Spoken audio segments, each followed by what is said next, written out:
Hi guys, if you don't subscribe my channel, please click the red button to subscribe and also tap the bell icon for new videos.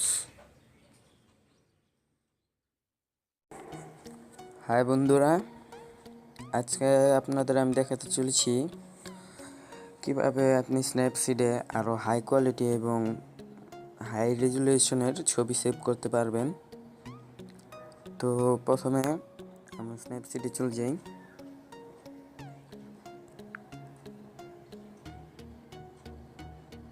একটা ছবি select করে নিই।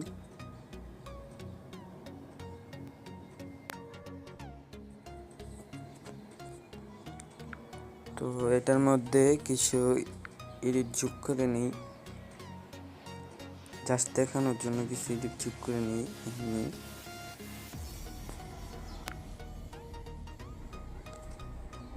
তো এটার edit হয়ে গেছে, এখন সেভ দেই।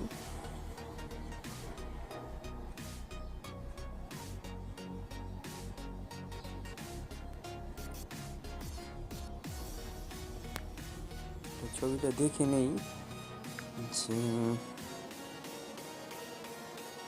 সেটা ডিটেলস দেখে নেই, এটা কত এমবি হয়েছে বাকি ডিটেলসে দেখতে পাচ্ছি এটার সাইজ 4.05 MB। তো আমরা আবার ছবির ভিতরে চলে যাই। তো এটার ভিতরে আরো কিছু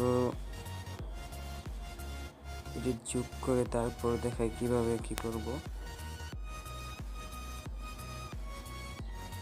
তো ছবিটার মেইন ডিটেলস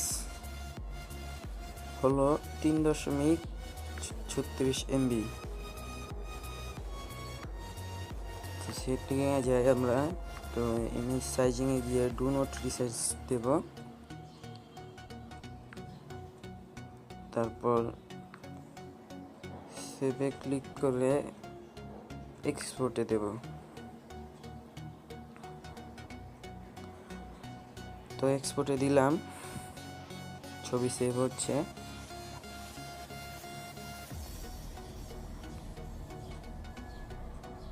এখন আমরা ছবিটা দেখি, ডিটেইলস দেখি। দেখুন এখানে এটার সাইজ 3 থেকে 8 MB হয়ে গেছে। তো আগেরটা ছিল 4 MB, তো এটা এখন 8 MB হয়ে গেছে। তো আমরা এইভাবে স্ন্যাপসিডের সেটিংয়ে গিয়ে ইমেজ সাইজিংয়ে গিয়ে ডু নট রিসাইজ দেব, তাহলে আপনি ছবির কোয়ালিটি হাই রেজুলেশন এবং এইচডি পাবেন। এবং সেভে গিয়ে সেভ না দিয়ে এক্সপোর্টে ক্লিক করবেন, তাহলে আপনি হাই কোয়ালিটি এবং এইচডি রেজুলেশনের ছবি সেভ করতে পারবেন। তো বন্ধুরা, আজকে এই পর্যন্তই ছিল। যদি আমার ভিডিওটি ভালো লেগে থাকে তাহলে অবশ্যই লাইক, কমেন্ট এবং শেয়ার করবেন এবং সাবস্ক্রাইব তো অবশ্যই করবেন। আরও কিছু জানার থাকলে অবশ্যই কমেন্ট করবেন এবং আমার চ্যানেলটি একদমই নিউ, তো সাবস্ক্রাইব তো করলে অনেক খুশি হব। তো আশা করি অবশ্যই সাবস্ক্রাইব করবেন এবং আশা করি ভিডিওটি আপনাদের অনেক উপকারে আসবে। Thanks for watching.